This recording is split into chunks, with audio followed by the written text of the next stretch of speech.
Topic को हम लोग फिर आगे आज कंटिन्यू करेंगे। धन शोधन, साइबर सिक्योरिटी हम लोगों ने पढ़ लिया था।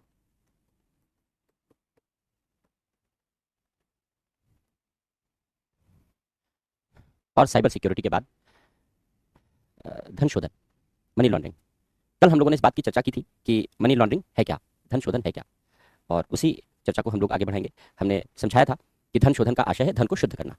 अगर गलत तरीके से कोई धन कमाया गया है, गलत तरीके से कोई धन कमाया गया है, तो उस धन को अगर वैध अर्थव्यवस्था का भाग बनाना है, अगर वैध रूप से उपयोग करना है, वैध अर्थव्यवस्था के भाग बनाने का मतलब है अगर उसे हमें वैधानिक रूप से उपयोग में लाना है, तो वैध अर्थव्यवस्था का भाग बनाने के लिए हमें उसे वैध अर्थव्यवस्था में प्रवेश कराना होगा और वैध अर्थव्यवस्था के साथ इंटीग्रेट करना होगा, एकीकृत करना होगा। कैसे किया जाता है? कल हम लोगों ने बताया कि 3 चरण है, प्लेसमेंट है, लेयरिंग है और इंटीग्रेशन है। प्लेसमेंट में पहले धन को वैध अर्थव्यवस्था में प्रवेश कराया जाता है छोटे छोटे टुकड़ों में तोड़ करके, फिर लेयरिंग की जाती है, अनेक चरणों से गुजारा जाता है जिससे उसके वैध स्रोत को छिपाया जा सके, और फिर इसके बाद इंटीग्रेशन किया जाता है, एकीकरण किया जाता है। एकीकरण करने का आशय है कि किसी भी वैध माध्यम से उसे वैध अर्थव्यवस्था का भाग बना देते हैं, जैसे चेक से पेमेंट कर दिया, डिमांड ड्राफ्ट से पेमेंट कर दिया। तो इस तरीके की व्यवस्था के बारे में हम लोगों ने कल चर्चा की थी। धन शोधन के बारे में हम लोगों ने पढ़ा था। अब कैसे धन शोधन होता है, कैसे कार्य करता है, कौन कौन से साधन है धन शोधन के, तो धन शोधन के साधनों के विषय में हम लोग चर्चा कर लेते हैं। गंदा धन अनेक स्रोतों से सृजित होता है और उसे फिर हमें शुद्ध करना होता है। शुद्ध करने के तरीके बहुत हैं, शुद्ध करने के साधन बहुत हैं। जैसे शेल कंपनियां हैं, कैश आधारित बिजनेस है, राउंड ट्रिपिंग है, जो बड़ा अमाउंट शुद्ध होता है वो शेल कंपनीज के माध्यम से किया जाता है। शेल कंपनीज के माध्यम से वो शुद्ध होता है। शेल कंपनियां क्या होती हैं? ये कंपनी कानून के तहत पंजीकृत की गई होती कंपनियां हैं, इन्हें कंपनी एक्ट के तहत पंजीकृत किया गया होता है। लेकिन ये जब कोई कंपनी बनाई जाती है तो कंपनी उत्पादन करेगी, या चाहे वस्तुओं का, चाहे सेवाओं का, या कोई व्यापार कारोबार करेगी, कुछ ना कुछ तो करेगी ना, तभी तो कंपनी की इनकम होगी। लेकिन जो शेल कंपनियां होती हैं वो कंपनी के नाम से बनाई तो जाती हैं, लेकिन ये ना तो कोई उत्पादन करती हैं, ना व्यापार करती हैं, ना कारोबार करती हैं। ये केवल पैसे का लेन देन करती हैं। तो बिना किसी उत्पादन के, बिना किसी सर्विसेज के करोड़ों रुपए, अरबों रुपए का कैसे लेन देन होगा? जाहिर सी बात है, फर्जी लेन देन होगा। तो वो पूरा फर्जी लेन देन धन शोधन होता है। कैसे होता है धन शोधन? मान लो किसी को अपना कुछ पैसा, करोड़ों अरबों रुपए का वारा न्यारा होता है कंपनियों में, लेकिन मैं आपको समझाने के लिए एक छोटा अमाउंट लेता हूँ कि मान लो 1,000 रुपए को धन शुद्ध करना है। छोटा अमाउंट इसलिए ले रहे हैं क्योंकि आपको कैलकुलेशन में पेन नहीं लेना पड़ेगा। बड़ा अमाउंट लेंगे तो कैलकुलेशन में पेन लेना पड़ेगा। चलो 10,000 ले लेते हैं, थोड़ा और बड़ा कर लेते हैं, 10,000 रुपए। मान लो 10,000 रुपए शेल कंपनियों के माध्यम से वैध बनाना है। तो अब होगा क्या कि कंपनी शेयर जारी करती है शेयर मार्केट में। अब वो कोई प्रोडक्शन नहीं करती, कोई सर्विसेज नहीं देती, सब फर्जी हो रहा है, लेकिन एक पूरा नेटवर्क होता है जो काम करता है इसके लिए। अब इस पूरे नेटवर्क में ये 10,000 रुपए हमें करने हैं, वैध बनाना है मान लो। तो कंपनी ने क्या किया कि 10-10 रुपए के 100 शेयर जारी किए। 10 रुपए के 100 शेयर जारी किए। कितना हो गया? 1,000 रुपए हो गया। 1,000 रुपए। अब आपने यह घोषणा की कि भाई आपने 1,000 शेयर खरीद लिया कंपनी का। कंपनी का 1,000 रुपए का शेयर खरीद लिया, 10-10 रुपए के 100 शेयर खरीद लिए। अब अगर इन 100 रुपए के शेयरों की कीमत, जो प्रत्येक शेयर की कीमत 10 रुपए है, ये 100 रुपए हो जाए तो ये 10,000 की कीमत हो जाएगी। तो कैसे होगा? अब समय लगेगा इसमें। जो शेयर मार्केट में एक बड़ा शेयर मार्केट का पूरा चैनल है वो इन्वॉल्व होगा। ये जो पैसे हैं, इन पैसों को शेयर में लगाया जाएगा। कभी 10 रुपए से 20 रुपए जाएगा, कभी 18 आ जाएगा, कभी 25 जाएगा, कभी 24 आ जाएगा, कभी 50 जाएगा, कभी 40 आ जाएगा, कभी 80 जाएगा, कभी 70 आ जाएगा। इस तरीके से उतार चढ़ाव इसका होता रहेगा। और जिस दिन इसकी कीमत 100 रुपए हो गई, एक शेयर की कीमत, शेयर मार्केट में उतारते चढ़ाते सब फर्जी हो रहा है, फर्जी तरीके से हो रहा है, लेकिन सब कुछ दिख रहा है, विजिबल है। वैसे ही आप कहेंगे कि भाई लाओ मेरा शेयर मुझे वापस करो। अब मैं मेरा पैसा मुझे वापस करो, मैं शेयर मार्केट में इन्वेस्ट नहीं करना चाहता, मैं कंपनी के शेयर में इन्वेस्ट नहीं करना चाहता। आपने कंपनी को बैक डोर से 10,000 रुपए दे दिए, प्लस कमीशन दे दिया आपने, और कंपनी ने आपको 10,000 रुपए, क्योंकि अब शेयर की कीमत बढ़ते बढ़ते एक शेयर की कीमत 100 रुपए हो गई। 100 रुपए हो गई तो 100 शेयर आपने खरीदे थे, तो टोटल 10,000 हो गया। तो जैसे 10,000 कीमत हुई, आपने कहा मेरे पैसे वापस कर दो। आपने 10,000 रुपए वापस ले लिए और कंपनी ने आपको चेक से 10,000 रुपए वापस कर दिए। ड्राफ्ट से या चेक से आपको 10,000 रुपए वापस कर दिए। तो जो 10,000 रुपए इलीगल मनी था, गंदा धन था, पूरी तरीके से अशुद्ध धन था, ये 10,000 रुपए अब शुद्ध धन होकर के वापस हो गया। अब ये शुद्ध धन होकर के वापस हो गया। तो इस तरीके से ये पूरा नेटवर्क काम करता है। यानी ये अकेले का काम नहीं है, ये पूरा एक नेटवर्क है। बहुत बड़ी साजिश होती है जब कहीं भी मनी लॉन्ड्रिंग वगैरह होती है, इस तरीके की चीजें, तो पूरा एक बड़ा नेटवर्क इन्वॉल्व होता है, छोटा मोटा नेटवर्क इन्वॉल्व नहीं होता। और ऐसी दशा में ये एक पूरा, अब आप सोचिए कि इसमें सीए भी होगा, चार्टर्ड अकाउंटेंट भी होगा, चार्टर्ड अकाउंटेंट के साथ साथ इसमें तमाम लोग शामिल होंगे ना, पूरा नेटवर्क शामिल होगा। अब उस पूरे नेटवर्क के साथ मिल करके ये कार्य किया जाएगा। तो इसलिए शेयर मार्केट शामिल होगा, सीए शामिल होगा, पूरा नेटवर्क, ओवरऑल नेटवर्क शामिल होगा। तो शेल कंपनियों के माध्यम से धन शोधन किया जाता है, यानी फर्जी तरीके से शेयर खरीदे गए, शेयर की कीमत बढ़ा के उतनी कर दी गई जितनी कीमत का पैसा आपको धन शोधन से शुद्ध करना है, और जब उतनी कीमत कर दी गई तो आपने कहा भाई लाओ मेरे पैसे वापस दे दो।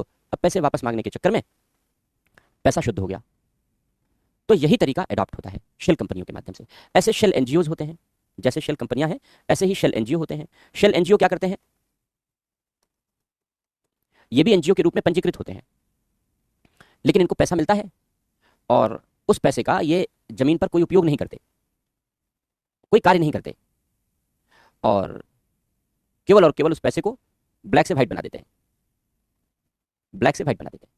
फर्जी बिल्स, फर्जी वाउचर्स, फर्जी रजिस्टर सब मेंटेन किए जाते हैं, दिखाया जाता है कि ग्राउंड पर काम किया गया, इतना काम किया गया, इतने लोगों को सैलरी दी गई, इतना खर्च आया, इतना इंफ्रास्ट्रक्चर पर खर्च आया, सब दिखाया जाता है, सब बताया जाता है।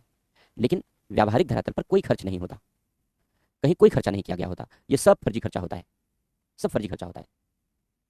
तो इसी तरीके से ये शेल एनजीओ काम करते हैं, और जो छोटे मोटे अमाउंट हैं उन छोटे मोटे अमाउंट को शेल एनजीओ के जरिए मनी लॉन्डर कर दिया जाता है। जितने भी कैश आधारित बिजनेस है, कैश बेस्ड जो बिजनेस है, उन कैश बेस्ड बिजनेस में बड़े पैमाने पर धन शोधन की संभावना बनी रहती है, क्योंकि आपने कितना कैश लेन देन किया ये तो कोई नहीं जानता। जो कैश आया सही तरीके से आया, व्यापार करके आया, कारोबार करके आया, अच्छे तरीके से कमाया गया। लेकिन जब उस कैश को आपने इनकम टैक्स को डिक्लेयर नहीं किया, जब उस कैश को आपने संस्थागत रूप से नहीं बताया, तो ये पता नहीं चला कि वो कैश आपके पास आया, क्योंकि इंस्टीट्यूशन को इन्फॉर्म नहीं है, कानून के अंतर्गत संस्थाओं को इन्फॉर्म नहीं है, क्योंकि आपने टैक्स नहीं भरा, आपने उसको बताया नहीं। तो एक तरीके से वो गलत धन हो गया। फिर अब गलत धन हो गया तो उस धन को आप मुख्य धारा में लेकर आएंगे, कैसे लाएंगे? बैंक में आप जाके जमा कर देंगे, हो गया। बैंक में जमा करके फिर अपना लेन देन करते रहिए, छोटा मोटा अमाउंट है, कोई पूछने वाला नहीं है। तो जितने कैश बेस्ड बिजनेस हैं, कैश पर आधारित काम है, वहां धन शोधन की संभावनाएं हमेशा बनी रहती हैं। राउंड ट्रिपिंग है,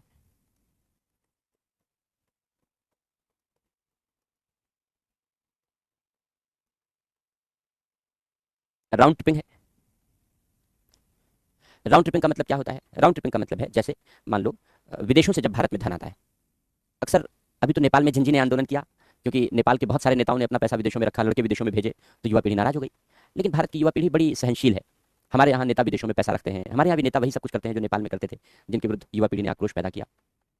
लेकिन हमारे यहाँ नेताओं के प्रति बड़ी आस्था है लोगों की। नेता कितना भी कुकृत्य कर ले, जेल चला जाए, अपराध कर ले, जनता का सपोर्ट नेता के प्रति जरूर बना रहता है। जनता नेताओं से सवाल जवाब नहीं करती कि इतना पैसा तुम कहाँ से लेकर आए, कैसे इतने ऐशो आराम कर रहे हो, हम भूखों मर रहे हैं। तो जबकि पॉलिटिकल अकाउंटेबिलिटी हमारे यहाँ भी नहीं है। एनीवे, तो बहुत सारा पैसा विदेशों में भी जाता था। स्विस बैंकों में बहुत पैसे, अरबों अरबों रुपए यहाँ से रिश्वत के रूप में कमाए गए और स्विस बैंकों में जमा किए गए। ये कोई छिपा हुआ तथ्य नहीं है, हर कोई जानता है। किसका कितना अमाउंट है बस ये नहीं पता, लेकिन इतना तो पता है कि स्विस बैंकों में पैसे बहुत सारे लोगों के जमा थे, और भी अदर देशों में, क्योंकि बहुत सारे देश ऐसे हैं जो दूसरे देशों का पैसा लेकर के अपने यहाँ रखते हैं, क्योंकि उससे वो कमाई करते हैं। तो अगर विदेशों में जो जमा काला धन है, गंदा धन है, क्योंकि रिश्वत का पैसा है, कमीशन का पैसा है, वो भारत आना है और वैध बन करके वापस आना है, तो कैसे आएगा? वो जरिया राउंड ट्रिपिंग का है। पूरा नेटवर्क इन्वॉल्व है, संगठित आपराधिक गिरोहों का पूरा नेटवर्क होता है। वो अपना कमीशन लेते हैं, काम कर देते हैं। विदेश पैसा भेजना है, कोई चिंता नहीं, हवाला कारोबारियों का नेटवर्क है। हवाला कारोबारियों के जरिए पूरे विश्व में कहीं भी पैसा भेजिए। एमनेस्टी इंटरनेशनल जैसी संस्थाएं जो भ्रष्टाचार मानवाधिकार पर खुद रिपोर्ट प्रस्तुत करती हैं, हवाला कारोबार के जरिए दूसरे देशों में गंदा धन भेजती हैं, खुद गंदा काम करती हैं और भ्रष्टाचार पर रिपोर्ट प्रकाशित करती हैं। मतलब चरित्र देखिए अंतर्राष्ट्रीय संस्थाओं का। तो ये तो प्रमाण है हम लोगों के पास कि एमनेस्टी इंटरनेशनल हवाला के जरिए दूसरे देशों में धन भेजता है। हमारे देश में भी एनजीओ को हवाला के जरिए धन भेजा करता था, फिलहाल बैन कर दिया गया। एमनेस्टी इंटरनेशनल को भारत में बैन कर दिया गया। तो बड़ा आसान है कहीं से भी कहीं पैसा ले जाना, विदेशों में पैसा ले जाना। तो हवाला के जरिए पैसा विदेशों में पहुंच गया, अब जमा हो गया। सब जमा कराने, उन सबकी जिम्मेदारी सब उनकी होती है। आप कमीशन दे दीजिए, सारा काम वो कर लेते हैं। तो विदेशों में पैसा जमा हो गया। अब जिसका पैसा है उसके नाम से तो जमा नहीं होगा, फंस जाएगा वो आदमी, कहीं लीक हो गया, कहीं कुछ गड़बड़ हो गई। तो वो करता क्या है कि या तो वो डमी नाम से, यानी किसी फर्जी नाम से पैसा जमा करेगा, या कोई फर्म बना देगा, फर्म के नाम से पैसा जमा कर देगा। मान लो कोई फर्म बना दिया, उस फर्म के नाम पर पैसा जमा कर दिया, अब वो पैसा अरबों रुपए जमा हो गया। अब उस पैसे को वो भारत वापस लाना चाहता है, तो अब उस पैसे को भारत लेकर कैसे आए? तो आसान सा तरीका है कि जो विदेशों में जमा फॉरेन अकाउंट है, जो फॉरेन अकाउंट है, विदेशों में जमा धन है, वो एफडीआई का ऑफर देगा भारत को। वो एफडीआई का, फॉरेन डायरेक्ट इन्वेस्टमेंट, विदेशी प्रत्यक्ष निवेश का ऑफर देगा कि हम कहाँ निवेश करना चाहते हैं, हेल्थ में, एजुकेशन में, कहाँ पर निवेश करना चाहते हैं। तो भारत सरकार हमेशा चाहेगी कि भाई विदेशी निवेश आए देश में। तो कभी हम स्रोत नहीं पूछते, स्रोत पूछने लगेंगे तो विदेशी निवेश आना बंद हो जाएगा। तो इसलिए कभी स्रोत नहीं पूछते। तो जैसे ही उस फर्म ने भारत में अपना प्रपोजल दिया कि हमें विदेशी निवेश करना है, भारत सरकार ने तुरंत स्वीकृति दे दी। हाँ हाँ लाओ, कितना पैसा लाओ, दौड़ते हुए लेकर आओ। बस यहाँ से स्वीकृति मिल गई, और जब यहाँ से स्वीकृति मिल गई तो जो पूरा पैसा यहाँ जमा है वो इंडिया वापस आ गया एफडीआई के जरिए। इसी को राउंड ट्रिपिंग कहते हैं, कि भारत से जो पैसा गया फॉरेन अकाउंट में वो इलीगल मनी था, अवैध धन था। भारत से जो पैसा गया फॉरेन अकाउंट में वो अवैध धन था, और एफडीआई के माध्यम से वैध धन के रूप में भारत आ गया। वही पैसा घूम करके, जो पैसा अवैध रूप से कमा करके भारत ले गए, उसी को एफडीआई के माध्यम से वैध बना के भारत ले आए, तो राउंड ट्रिपिंग हो गया। यानी भारत बेसिकली विदेशी पैसा नहीं आया, भारत का ही पैसा भारत में वापस आया। राउंड ट्रिपिंग, घूम घूम करके आ रहा है, तो भारत का ही पैसा भारत में आया, विदेशी पैसा नहीं आया। तो ये भी धन शोधन का तरीका है। तरीके बहुत हैं, इसलिए खूब प्रचलन में है। कैसिनोज, जुआ घर, जैसे ये जितने ऑनलाइन गेम थे अभी हमारे यहाँ, सर्किल 11 और न जाने क्या क्या फर्जी फर्जी नाम से चल रहे थे ऑनलाइन गेम, जो पैसे वाले ऑनलाइन गेम हैं, तो भारत सरकार ने जो मनी रिलेटेड गेम थे जिनमें पैसा दांव पर लगाया जाता है, जिनका नेचर जुए जैसा था, भारत सरकार ने अभी कानून बना करके, संसद ने कानून बना करके उसको बैन कर दिया। बहुत अच्छा काम किया। जब टीवी पर ऐड आता था तो मैं यही सोचता था कि सरकारें सोच क्यों नहीं रही हैं इस पर। पूरे देश को जुआरी बना रहे हैं, और ये सब एक्टर और खिलाड़ी है जितने भी हैं, अकल तो है नहीं, पैसे के कारण जीभ 2 फीट लंबी रहती है हमेशा। पैसे के कारण देश को भी बेचना पड़े तो संकोच नहीं है, समाज को भी बेचना पड़े तो संकोच नहीं है। तो ऐसे जुए का सब प्रचार करते थे, जितने एक्टर हैं, जितने खिलाड़ी हैं, सब प्रचार करते थे। तो इसलिए बहुत जरूरी है कि इस पर अंकुश लगाया गया। बहुत अच्छा काम किया गया, क्योंकि मैं तो व्यक्तिगत रूप से जब मैं टीवी देखता था और इस तरीके का ऐड आता था तो मेरा 2-4-10 ग्राम खून जल जाता था देख करके कि क्या कर रही है सरकार, अकल नहीं है। ऐसे जुए, ऑनलाइन जुआ चल रहा है और कोई रोकने वाला नहीं है। लेकिन ये अच्छा हुआ कि सरकार को अकल आई और ऑनलाइन जुआ बंद किया गया, हमने बंद कर दिया। लेकिन विदेशों में जुआ चलते हैं, जुआ वैध है, और बड़े बड़े जुआ घर हैं, बड़े बड़े कैसिनोज हैं। लॉस वेगास ना, सिटी ऑफ कैसिनोज कहा जाता है। चीन, अमेरिका जैसे देशों में बड़े बड़े कैसिनोज चलते हैं। और अमेरिका में तो अमेरिका का जो राष्ट्रपति है ट्रंप, उनका खुद का कैसिनो है बहुत सारा। ये कैसिनो धन शोधन के अच्छे स्रोत हैं। कैसे? आप मान लो कैसिनो में गए, आपने कहा 1 करोड़ रुपए हमें आज जीत के जाना है। भाई कैसिनो जो सर्टिफिकेट देगा कि आप जुए घर से जीत कर गए, तो वो तो वैध हो गया ना, कि आप 1 करोड़ रुपए जुआ घर से जीत कर गए, तो आप 1 करोड़ रुपए जीत कर गए, तो 1 करोड़ वैध बनी हो गई। ये मतलब है जुए घर को, कैसिनो को वैध बनाने का मतलब है। तो 1 करोड़ रुपए आप जुआ घर से कैसे जीतेंगे? आप 1 करोड़ रुपए लेकर के गए, आपने जुआ घर के मालिक को कहा कि भाई 1 करोड़ जीतना है आज मुझे, 1 करोड़ वैध बनाना है। उसने कहा ठीक है, कमीशन दे दो इसका। 1 करोड़ का उसने कमीशन ले लिया, अपने आदमी बैठा दिए खेलने के लिए दिन भर। अब दिन भर कोई आदमी 10,000 लगा रहा है, कोई 50,000 लगा रहा है, कोई 1 लाख लगा रहा है, कोई 2 लाख लगा रहा है। दिन भर जुआ चल रहा है, छोटे छोटे अमाउंट सब लगा के जुआ खेल रहे हैं, खेल सकते हैं, वैध है वहाँ, जुआ खेलना वैध है। छोटे छोटे अमाउंट लगा के सब खेल रहे हैं, दिन भर जुआ खेला, और अंत में बता दिया कि ये आदमी हर बार जीता, और 1 करोड़ रुपए ये जीत गया, 1 करोड़ रुपए लेकर के चला गया। बाकी जो कमीशन है 1 करोड़ में वो बढ़ जाएगा उन लोगों को, और 1 करोड़ रुपए का सर्टिफिकेट दे दिया और चला गया। तो जो गंदा धन लेकर आया था वो आदमी, वो कैसिनो की मदद से, जुआ घर की मदद से, उसने 1 करोड़ को लीगल मनी बना लिया, वैध मनी बना लिया, और लीगल मनी बना करके जीत कर लेकर चला गया। तो बड़ा आसान है, बहुत सरल है। हालांकि सुरक्षा एजेंसियों की निगरानी होती है वहां पर कि इस तरीके से मनी लॉन्ड्रिंग ना होने पाए, क्योंकि सबको पता है कि जुआ घर में मनी लॉन्ड्रिंग होगी, धन शोधन होगा, और धन शोधन एक बड़ा अपराध है, गंभीर अपराध है इंटरनल सिक्योरिटी के लिए। तो निगरानी रहती है सुरक्षा एजेंसियों की, उनको भी कमीशन मिल जाता है, और इस तरीके से ये गेम चलता रहता है। जहां ईमानदारी से काम करते हैं वहां नहीं हो पाता, अन्यथा तो हो जाता है। तो बड़े सारे तरीके हैं धन शोधन करने के, आपको अपनाना नहीं है इन तरीकों को, केवल जानना है कि हाँ धन शोधन कैसे होता रहा है और कैसे किया जाता रहा है। तो ये सारे तरीके हैं जिनके माध्यम से धन शोधन हुए हैं, धन शोधन किए गए हैं। अब धन शोधन हम रोकना क्यों चाहते हैं? रोकना इसलिए चाहते हैं क्योंकि धन शोधन का बड़ा निगेटिव इंपैक्ट है इंटरनल सिक्योरिटी पर। तो निगेटिव इंपैक्ट है ही, क्योंकि संगठित अपराध ही इस पूरे धन शोधन के नेटवर्क को अंजाम देते हैं। उनका एक बड़ा नेटवर्क होता है, हवाला कारोबार, इन सारी चीज़ों को लेकर। इसलिए जितने संगठित अपराध हैं या अपराध हैं, ड्रग की तस्करी, हथियारों की तस्करी, मानव तस्करी, जानवरों की तस्करी, नकली नोटों का कारोबार, जितने भी रिश्वतखोरी, अगर धन शोधन प्रचलन में है तो ये अपराध कभी कम नहीं होंगे, क्योंकि पता है कि जो गलत धन आएगा वो शुद्ध हो जाएगा। तो ऐसी दशा में अपराध तेजी से बढ़ते हैं। दूसरी बात, जो भी धन शोधन के लिए जो भी अमाउंट इस्तेमाल किया जाता है, धन शोधन का पैसा आतंकियों के पास स्रोत के रूप में, वित्तीय स्रोत के रूप में जाता है। ये माना जाता है कि आतंक के लिए धन शोधन, मनी लॉन्ड्रिंग पैसे का सबसे अच्छा स्रोत है। एफएटीएफ भी यही कहता है, फाइनेंशियल एक्शन टास्क फोर्स भी यही कहता है। इसलिए आंतरिक सुरक्षा के लिए बेहद खतरनाक है मनी लॉन्ड्रिंग, इसको कंट्रोल करना चाहिए। मनी लॉन्ड्रिंग सामाजिक स्थिति के लिए भी खतरनाक है, क्योंकि अगर धन शोधन की संभावनाएं हैं तो समाज में नैतिकता का पतन होगा, समाज में भ्रष्टाचार को बढ़ावा मिलेगा, गलत कार्यों को बढ़ावा मिलेगा, अपराध को बढ़ावा मिलेगा, और इस प्रकार समाज में नकारात्मक प्रवृत्तियों का विकास होगा, जन्म होगा। इसलिए समाज पर भी नेगेटिव इंपैक्ट पड़ता है, अर्थव्यवस्था पर भी नेगेटिव इंपैक्ट पड़ता है।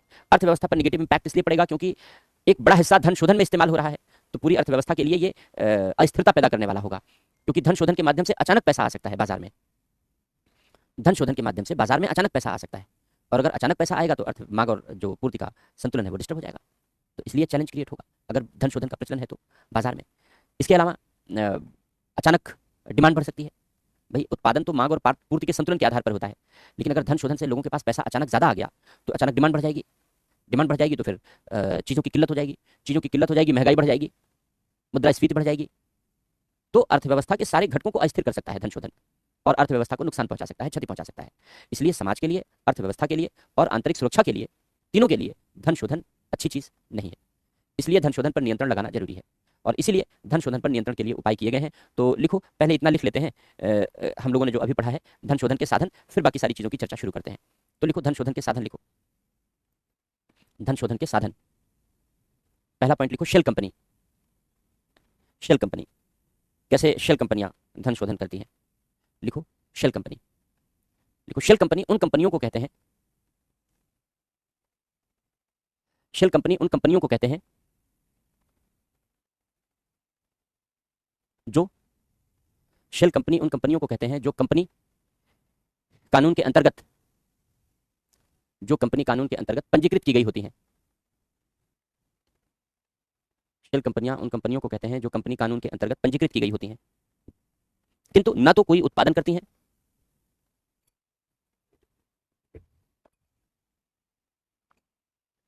किंतु न तो कोई उत्पादन करती हैं, न ही कोई व्यापार या कारोबार करती हैं,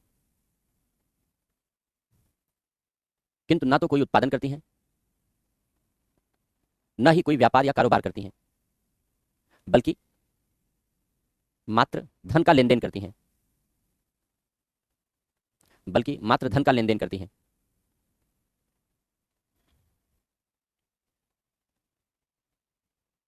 अतः यह लेन देन अवैध होता है, लेन देन अवैध होता है।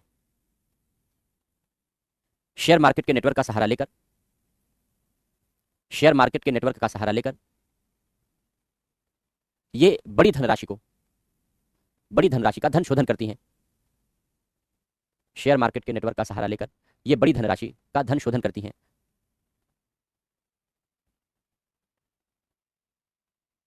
अब लिखो शेल एनजीओ।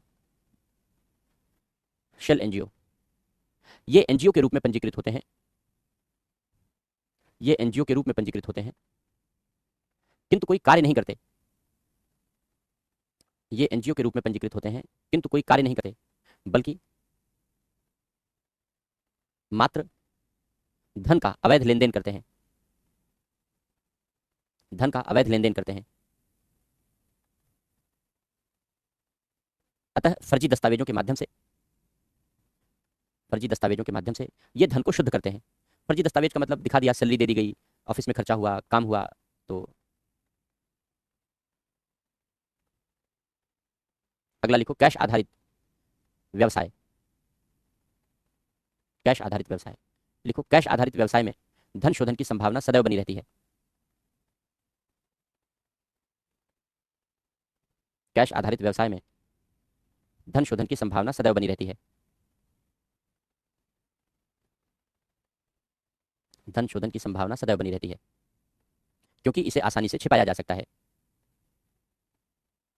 कैश को छिपा सकते हैं, बता सकते हैं कि नहीं आया हमारे पास। अगला पॉइंट लिखो कैसीनो, जुआघर। कैसीनो, जुआघर। जिन देशों में कैसीनो या जुआघर को वैधता प्राप्त है, क्योंकि सभी देशों में वैधता नहीं है, भारत में नहीं है, जिन देशों में कैसीनो जुआघर को वैधता प्राप्त है, उनके माध्यम से, जिन देशों में जुआघर को वैधता प्राप्त है, उनके माध्यम से धन शोधन किया जाता रहा है, धन शोधन किया जाता रहा है। अगला लिखो राउंड ट्रिपिंग। राउंड ट्रिपिंग, लिखो भारत से भेजा गया, भारत से विदेशों में भेजा गया अवैध धन, भारत से विदेशों में भेजा गया अवैध धन पुनः भारत से विदेशों में भेजा गया अवैध धन पुनः एफडीआई जैसे चैनल के माध्यम से, प्रत्यक्ष विदेशी निवेश जैसे चैनल के माध्यम से, प्रत्यक्ष विदेशी निवेश जैसे चैनल के माध्यम से वैध धन के रूप में वापस आता है, वैध धन के रूप में वापस आता है।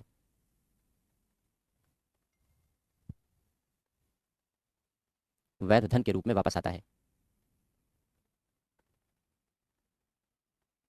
इसे राउंड ट्रिपिंग कहते हैं, इसे राउंड ट्रिपिंग कहते हैं। तो ये तरीके हो गए धन शोधन के। अब लिखो धन शोधन का प्रभाव। धन शोधन का प्रभाव। लिखो। अंतरराष्ट्रीय मुद्रा कोष के अनुसार, अंतरराष्ट्रीय मुद्रा कोष के अनुसार विश्व की कुल जीडीपी का, विश्व की कुल जीडीपी का 2.5% भाग, विश्व की कुल जीडीपी का 2.5% भाग सामान्यतः धन शोधन में प्रयोग होता है, सामान्यतः धन शोधन में प्रयोग होता है, जो आंतरिक सुरक्षा, सामाजिक व्यवस्था, जो आंतरिक सुरक्षा, सामाजिक व्यवस्था और अर्थव्यवस्था, और अर्थव्यवस्था सभी के लिए नकारात्मक प्रभाव उत्पन्न करता है, सभी के लिए नकारात्मक प्रभाव उत्पन्न करता है। इसे निम्नलिखित रूप में समझ सकते हैं। सभी के लिए नकारात्मक प्रभाव उत्पन्न करता है, इसे निम्नलिखित रूप में समझ सकते हैं। डैश, पहला पॉइंट लिखो। यह आतंकियों के लिए वित्तीय स्रोत का साधन है, वित्तीय स्रोत का साधन है। FATF, financial action task force, financial action task force का भी मानना है कि, फाइनेंशियल एक्शन टास्क फोर्स का भी मानना है कि धन शोधन आतंकवाद का वित्त पोषण करता है, धन शोधन आतंकवाद का वित्त पोषण करता है।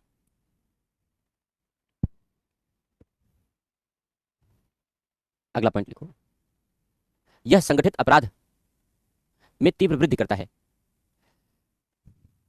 यह संगठित अपराध में तीव्र वृद्धि करता है, जैसे मानव तस्करी, ड्रग तस्करी, हथियारों की तस्करी, नकली नोटों का कारोबार इत्यादि। अगला पॉइंट लिखो। यह समाज में रिश्वतखोरी,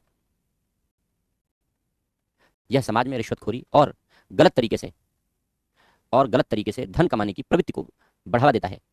अगर प्रचलन में है तो यह समाज में रिश्वतखोरी और गलत तरीके से धन कमाने की प्रवृत्ति को बढ़ावा देता है।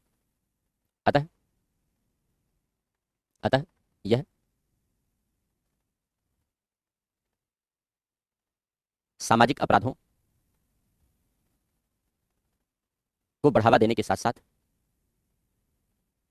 सामाजिक अपराधों को बढ़ावा देने के साथ साथ सामाजिक नैतिकता में पतन के लक्षण उत्पन्न करता है, सामाजिक नैतिकता में पतन के लक्षण उत्पन्न करता है। अतः समाज में गिरावट आती है, समाज में गिरावट आती है, आचरण में, नैतिकता में।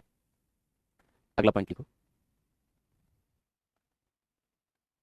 धन शोधन के माध्यम से बाजार में अचानक धन की आपूर्ति होती है, धन शोधन के माध्यम से बाजार में अचानक धन की आपूर्ति होती है, जो मांग और पूर्ति के संतुलन को अस्थिर करता है, जो मांग और पूर्ति के संतुलन को अस्थिर करता है और अर्थव्यवस्था में अस्थिरता लाता है, और अर्थव्यवस्था में अस्थिरता लाता है।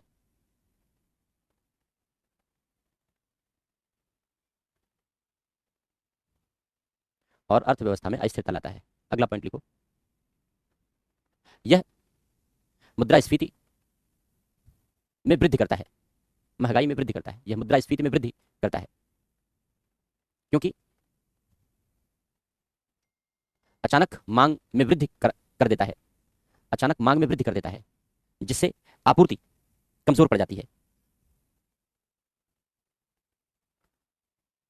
तो ये हो गए धन शोधन के साधन और प्रभाव। अब धन शोधन को रोकने के लिए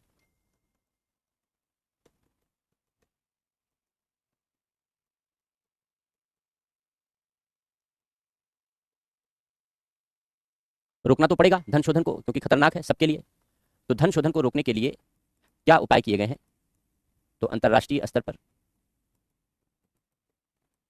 उठाए गए कदम, अंतर्राष्ट्रीय स्तर पर क्या कदम उठाए गए हैं, फिर भारत में क्या कदम उठाए गए हैं, हम लोग इनकी चर्चा करेंगे।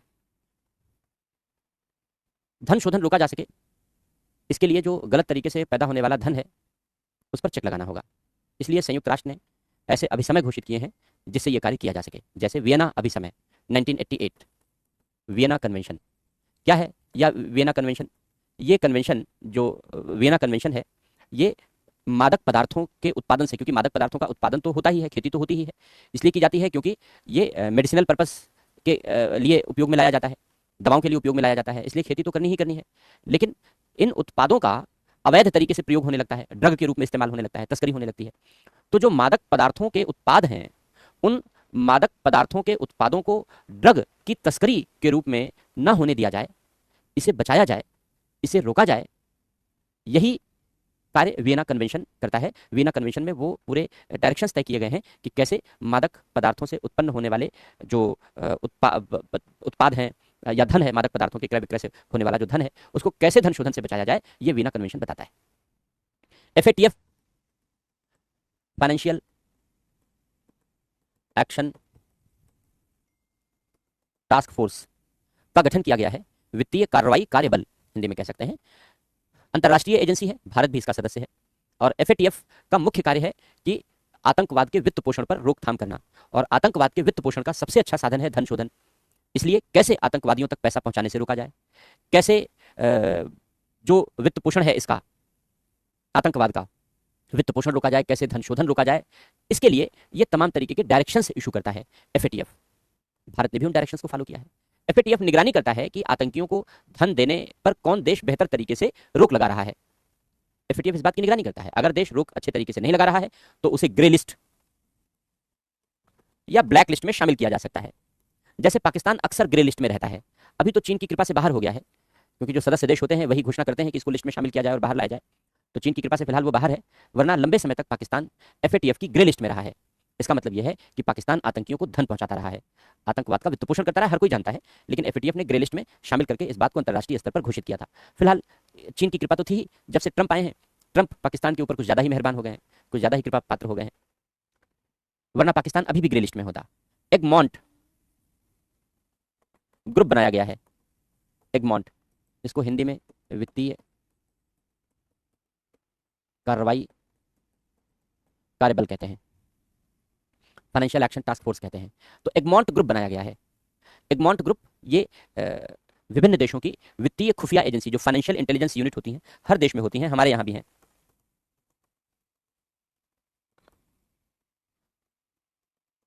हर देश में फाइनेंशियल इंटेलिजेंस यूनिट होती है, जो वहां के रक्षा मंत्रालय या इन सब के अधीन काम करती है। तो जितने भी ये वित्तीय खुफिया एजेंसियां हैं अलग अलग देशों की, उन सारे वित्तीय खुफिया एजेंसियों को मिला करके एगमॉन्ट ग्रुप बनाया जाता है।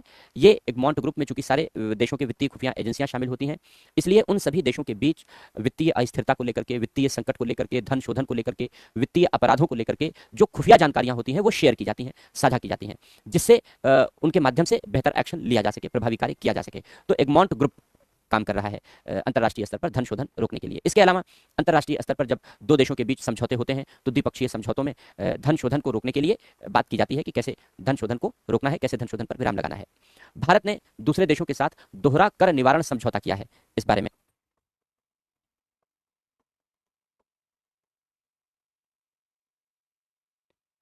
दोहरा कर निवारण समझौता, डबल टैक्सेशन एवाइडेशन एग्रीमेंट किया है, और इस डबल टैक्सेशन एवाइडेशन एग्रीमेंट के माध्यम से दोहरे कर समाप्त किए गए हैं। दोहरा कर क्या होता है?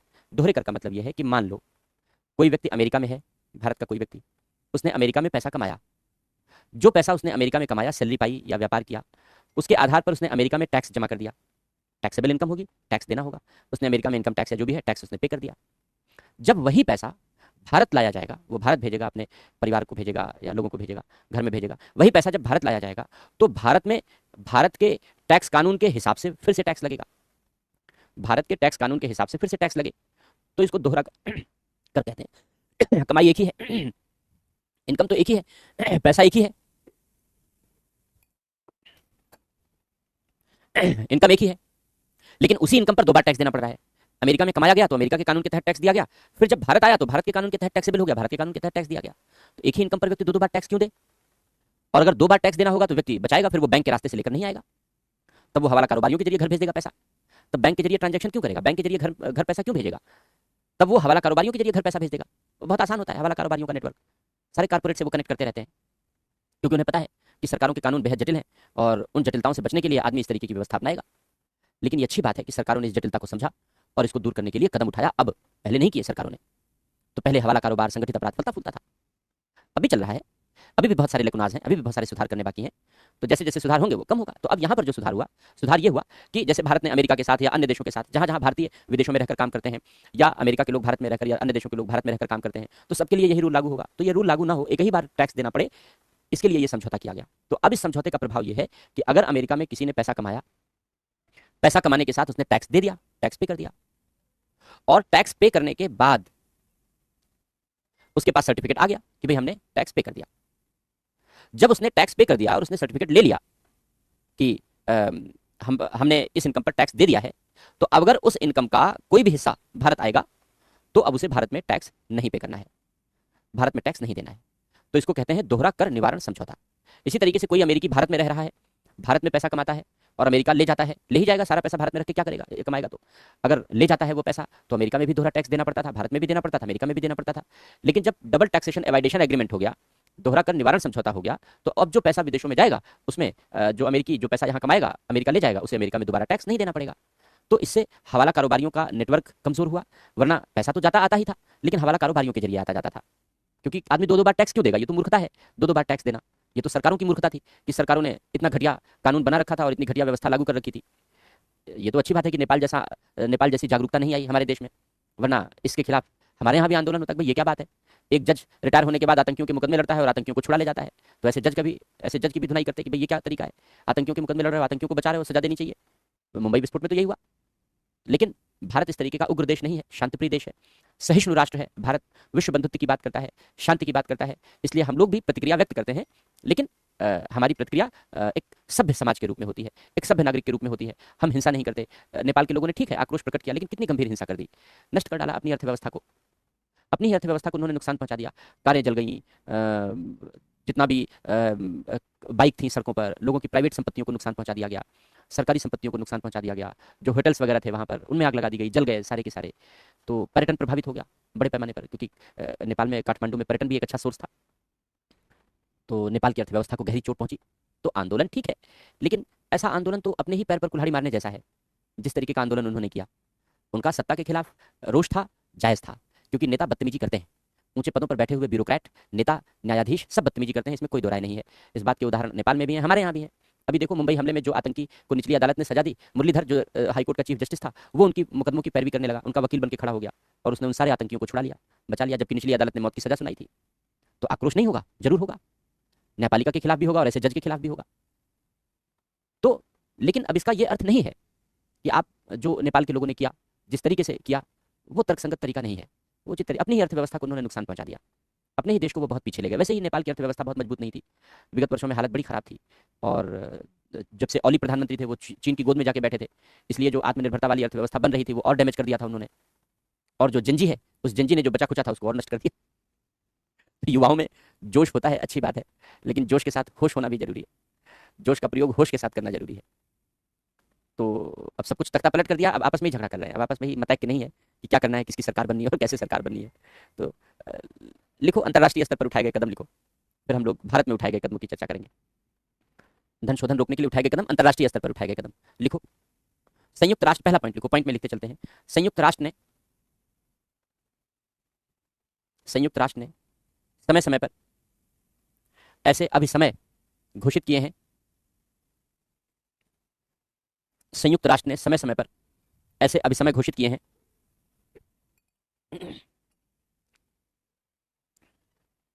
संयुक्त राष्ट्र ने समय समय पर ऐसे अभिसमय घोषित किए हैं जिनके माध्यम से धन शोधन को रोकने के लिए, मार्गदर्शन प्रदान किया गया है। धन शोधन को रोकने के लिए मार्गदर्शन प्रदान किया गया है। धन शोधन को रोकने के लिए मार्गदर्शन प्रदान किया गया है। जैसे वियना अभिसमय 1988 के माध्यम से, वियना अभिसमय 1988 के माध्यम से ड्रग उत्पादों से प्राप्त होने वाली धनराशि को,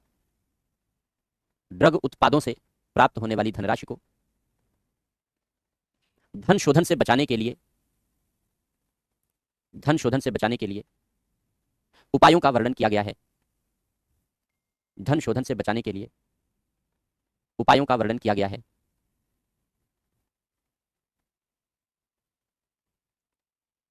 अगला पॉइंट लिखो, FATF financial action task force, FATF financial action task force का गठन किया गया है। वित्तीय कार्रवाई कार्यबल,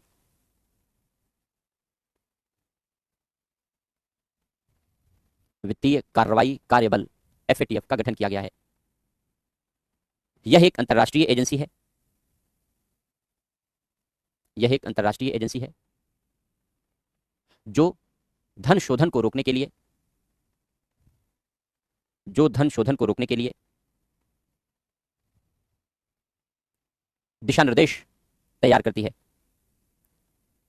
दिशा निर्देश तैयार करती है।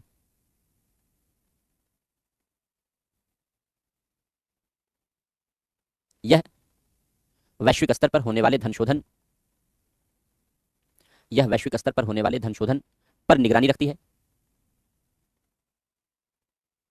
और अवैध गतिविधियों और धन शोधन को रोकने के लिए, अवैध गतिविधियों और धन शोधन को रोकने के लिए मानक निर्धारित करती है और सुझाव देती है, मानक निर्धारित करती है और सुझाव देती है।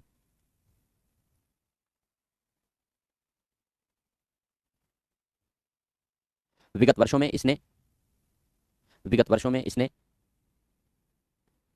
धन शोधन को रोकने की दिशा में, धन शोधन को रोकने की दिशा में प्रभावी भूमिका निभाई है, प्रभावी भूमिका निभाई है। इसने समय समय पर, इसने समय समय पर आतंक के वित्त पोषण को न रोक पाने के कारण, इसने समय समय पर आतंक के वित्त पोषण को न रोक पाने के कारण पाकिस्तान को, पाकिस्तान को ग्रे लिस्ट में शामिल किया है, ग्रे लिस्ट में शामिल किया है।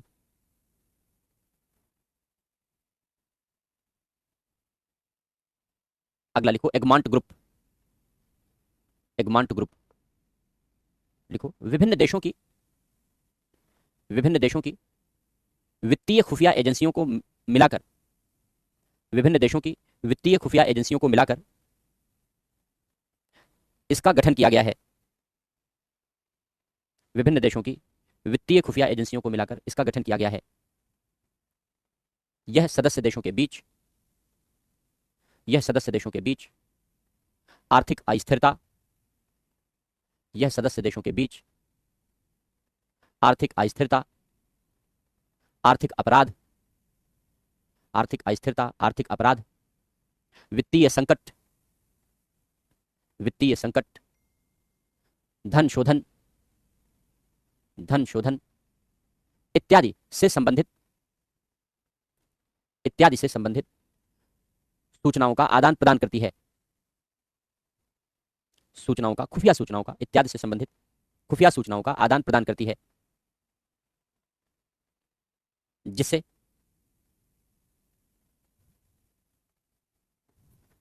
जिससे सदस्य देशों की आर्थिक संकट से रक्षा की जा सके।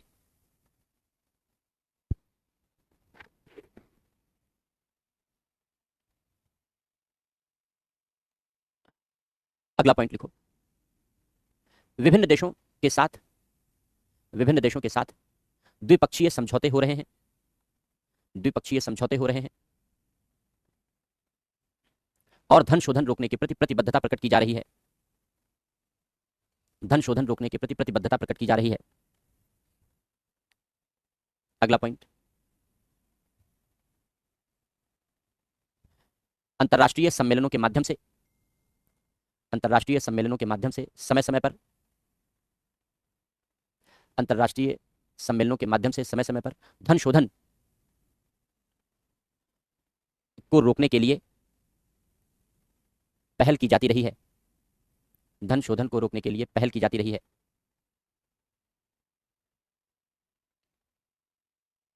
नेक्स्ट पॉइंट लिखो, विभिन्न देशों के साथ दोहरा कर निवारण समझौता किया जा रहा है, विभिन्न देशों के साथ दोहरा कर निवारण समझौता, डबल टैक्सेशन एवाइडेशन एग्रीमेंट,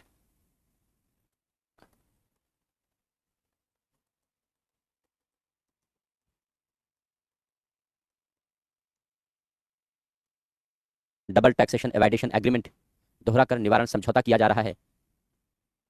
जिसके माध्यम से एक देश में अर्जित की गई आय, जिसके माध्यम से एक देश में अर्जित की गई आय दूसरे देश में या मूल देश में वापस लाने पर, दोबारा यानी पुनः कर नहीं देना होगा,